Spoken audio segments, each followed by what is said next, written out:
Hi, I'm Gary, and this is EV Musings, a podcast about renewables, electric vehicles, and things that are interesting to electric vehicle owners. On the show today, we'll be looking at roaming.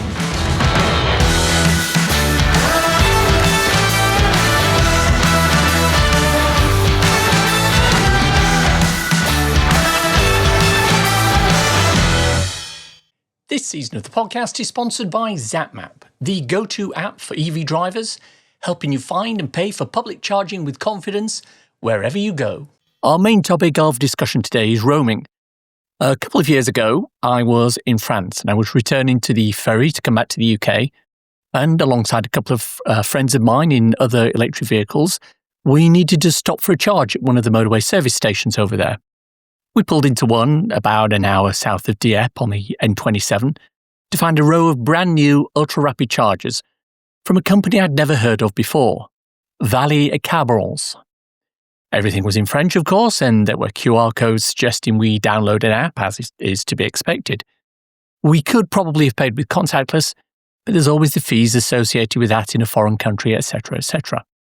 Undeterred, I reached into my wallet and extracted an RFID card linked to a UK roaming service, flashed the card against the appropriate reader, and literally within a second or so, the card had been recognised and we were able to charge. From stopping the car to receiving electrons, about 30 seconds. No hassle, no fuss, no delay. And that's what we're going to be looking at today. Roaming. What is it? Who does it? What are the upsides and downsides? And what do the Public Charge Point Regulations 2023 have to say about it? So, to start, roaming is basically the ability of a charge point to accept payment and authorization via an app or service that is not directly provided by the charge point operator that is operating the charge point. Essentially, EV payment roaming allows drivers to use a single account to access and pay for charging services at various charge point networks without needing separate accounts for each network. It's aimed at enhancing user convenience and helping to boost EV adoption. It can be via an app or an RFID card, and it can be linked to an individual or to a car. Now, in the 7 years since I've been driving electric and the 6 years since I've been doing this podcast, the UK has made some pretty significant strides in EV infrastructure. But with multiple charging networks, each having their own apps and all their own RFID cards and their own pricing, interoperability remains a challenge. Roaming is a way to address this by enabling, in theory, seamless transactions across multiple networks. According to the government's UK electric vehicle infrastructure strategy, interoperability is a cornerstone to improving the charging experience and accelerating EV adoption. In other words, relying on everyone having a different app for every charge point operator probably won't end well. I know that if Tom Callow, ex-BP Charge Master in My Energy and former podcast guest, is listening to this, he'll be screaming at his device, "But contactless solves all these problems!" And he's probably right. To a point. In theory, contactless is the universal solution to interoperability. It's something you already have, it doesn't need a separate account, it works in just about all countries, etc. But in practice, there are a number of downsides. Firstly, there's the pre-authorization bit.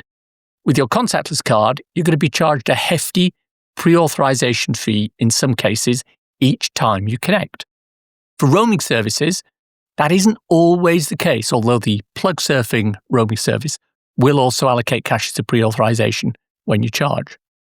Also, as I experienced last year, if I go to a car park and use, say, a connected curb charger while I'm parked, there's no contactless reader on that. But with Connected Curb, I can use my roaming service without worrying about the contactless payment. Which means that, in practice, contactless payment is not the universal solution to everything. Now, I mentioned the government's UK electric vehicle infrastructure strategy a little earlier, which brings us quite nicely onto the rules and regulations. Let's see what they say when it comes to the Public Charge Point Regulations 2023 and roaming. The Public Charge Point Regulations 2023 state that operators must enable consumers to pay through at least one third-party roaming provider at their charge points. But note what it doesn't say. It doesn't say which third-party service the operators must use. And there's a good reason for that. It would make one service a monopoly and that has issues of its own. But it also doesn't give a potential list of roaming providers, which means that those CPOs who don't really want to provide a roaming service can choose a really small or really obscure one and link themselves to that. Take GridServe, for example. They have a number of different solutions that allow third-party roaming providers, but they fall into three distinct types. There are those roaming operators that allow fleets to operate, so that includes All-Star and previous podcast guests Power, but that's no good to me as a private individual. There are those that allow specific brands of vehicle to roam, and that includes OEMs like Porsche, for example, but that's no good to someone like me who isn't connected to a specific EMSP for my car. And then finally, there are those that allow anybody in any car to roam, and this includes services like DKV and plug surfing. And that is what I'd need to use if I wanted to roam at GridServe. The problem, of course, is that for anyone living and driving in the United Kingdom, neither plug surfing nor DKV are particularly well-known or widespread services. They're mostly used on the continent where GridServe don't operate. So why would a CPO deliberately choose a roaming provider that wasn't one of the bigger ones, or indeed one of the more well-known ones? Well, there's one word: control. Every time someone uses a CPO app or RFID card, that gives the CPO control over the customer that is lacking when they use contactless or a roaming service. Every charge done via an app or a CPO RFID card is tracked and logged by the CPO, and it helps them form a picture of the customer and the charging habits. With that data, they can, in theory, provide a much better service to you as a customer, but that might be a much better service from the point of view of the charge point operator, not from the point of view of the customer.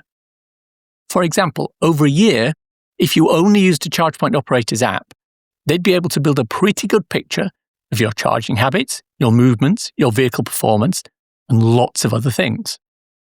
If you pay by contactless, especially if you use multiple different contactless cards, they lose that overall picture. The same with roaming.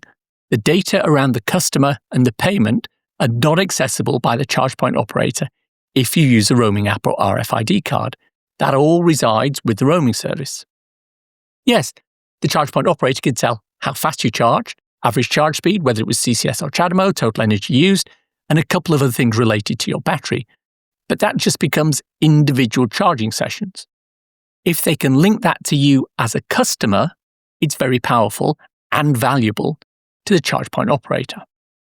There's also potentially a cost issue to bear in mind here, and we'll come to that later.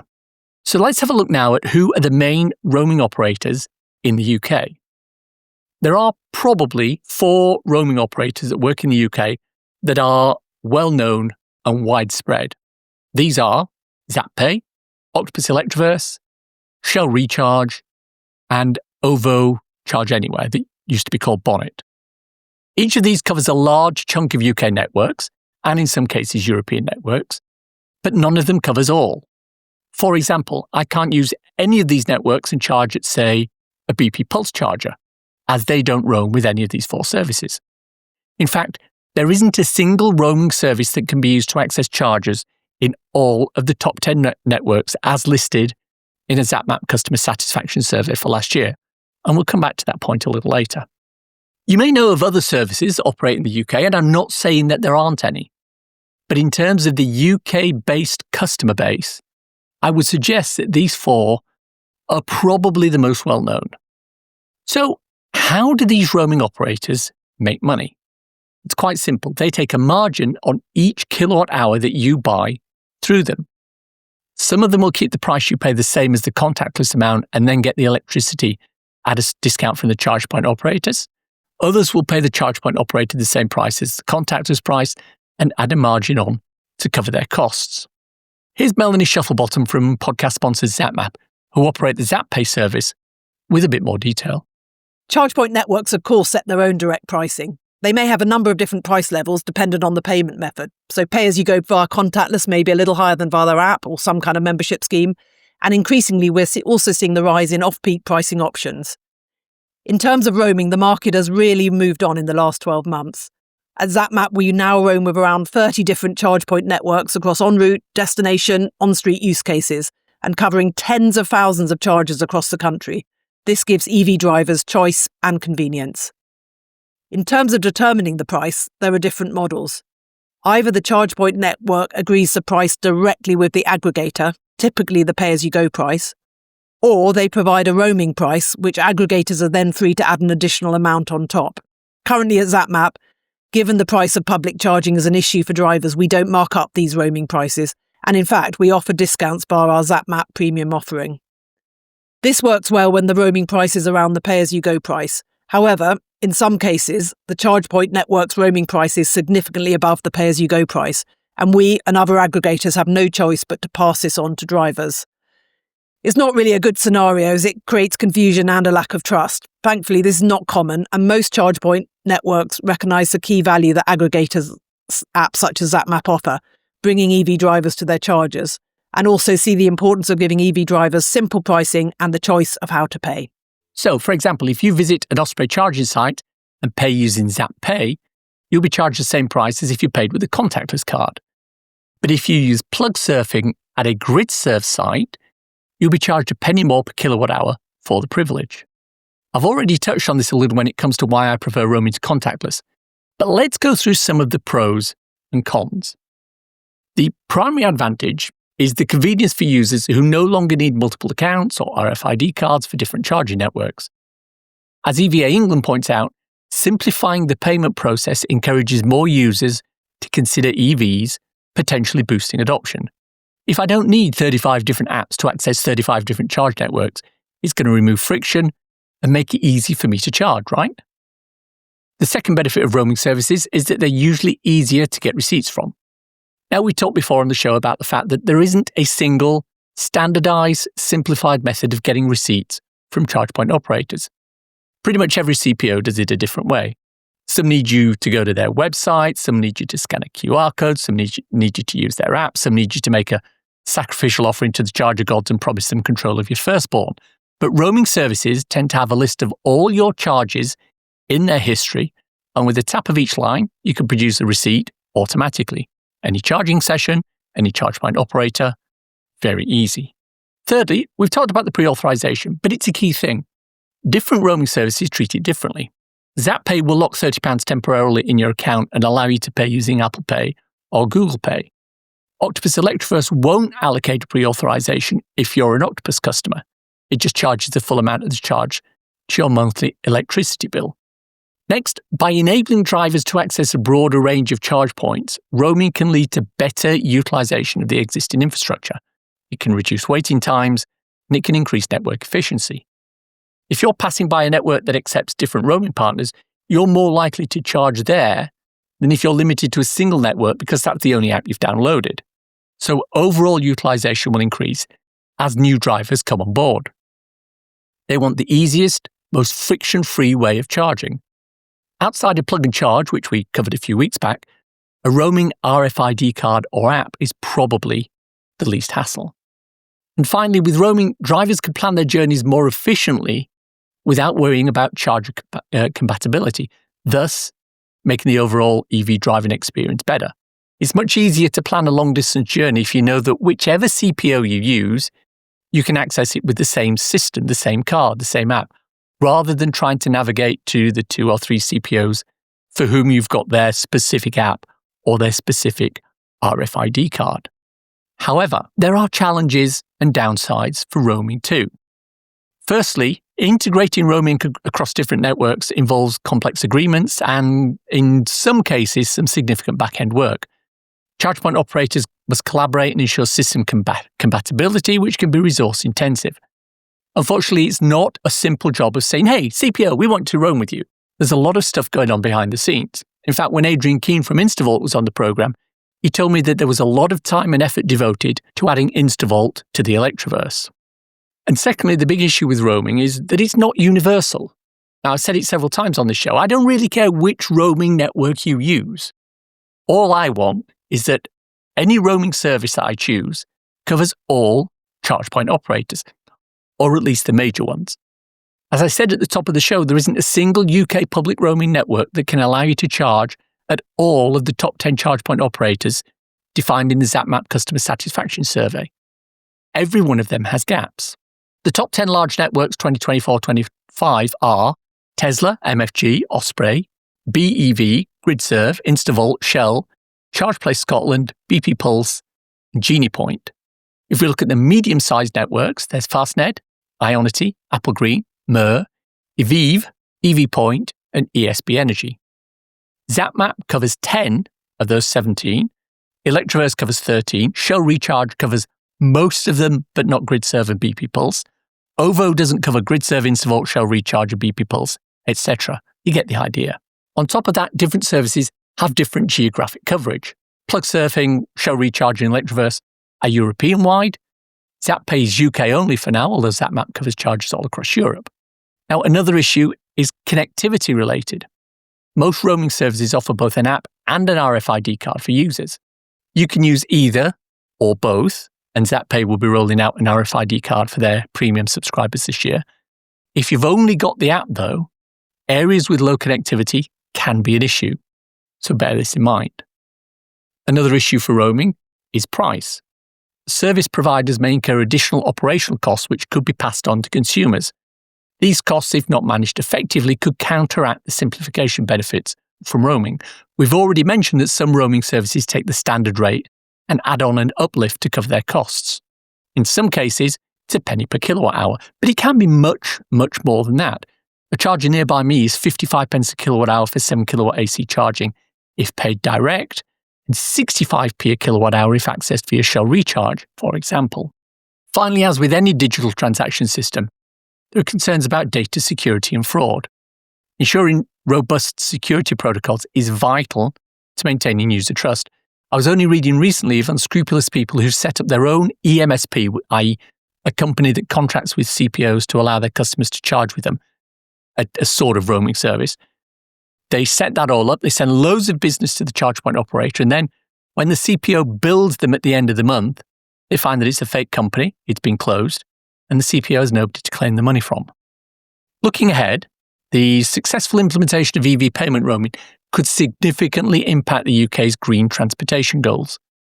The Society of Motor Manufacturers and Traders suggests that increased ease of use and interoperability are essential steps towards meeting the 2030 ban on new petrol and diesel vehicle sales.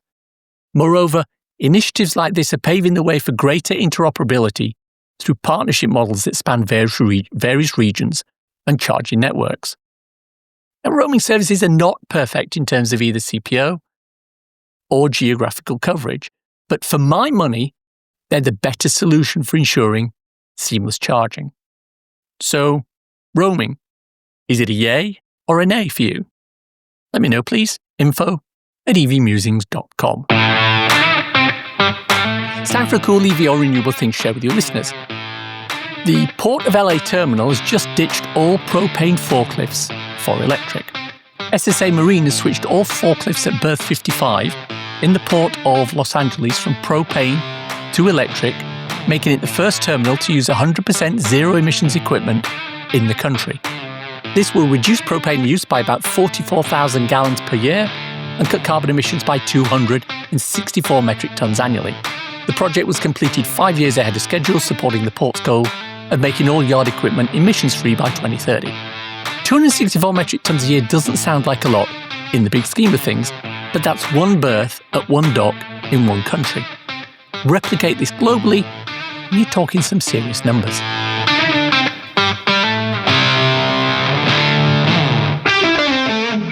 The EV Musings podcast is sponsored by Zapmap, the go-to app for EV drivers, helping you find and pay for public charging with confidence. Zapmap is free to download and use with subscription plans for enhanced features, such as using Zapmap in-car on Apple CarPlay or Android Auto, and discounted charging across thousands of charge points. I hope you enjoyed listening to today's show. It was put together this week with the help of Melanie Shufflebottom from Zapmap. Thank you, Melanie. I hope you enjoyed listening to today's show. If you have any thoughts, comments, criticisms, or other general musings to pass on to me, I can be reached at info@evmusings.com. On the socials, I'm on Blue Sky at evmusings.bsky.social. I'm also on Instagram at evmusings, where I post short videos and podcast extracts regularly. Why not follow me there? Thanks to everyone who supports me through Patreon on a monthly basis and through coffee.com on an ad hoc one. If you enjoyed this episode, why not buy me a coffee? Go to coffee.com/EV Musings and you can do just that. ko-fi.com/EV Musings. Takes Apple Pay too. Regular listeners will know about my 2 ebooks. So you've gone electric, and so you've gone renewable. They're 99p each or equivalent, and you can get them on Amazon. Check out the links in the show notes for more information, as well as a link to my regular EV Musings newsletter and associated articles. I know you're probably driving or walking or jogging now, but if you can remember, and you enjoyed this episode, drop a review in iTunes, please. It really helps me out. If you've reached this part of the podcast and are still listening, thank you. Why not let me know you've got to this point by messaging me at musingsev.bsky.social with the words, "Just call me the Wanderer." Hashtag if you know, you know. Nothing else. Thanks, as always, to my co-founder Simon. You know he's incredibly annoyed at his local council, who've decided to enact a law banning the use of electric unicycles inside the main Tesco store in town. They think it could be dangerous and encourage antisocial behaviour. Simon claims it's all perfectly safe, but the council have hit back saying, It's not really a good scenario as it creates confusion and a lack of trust. Thanks for listening. Bye.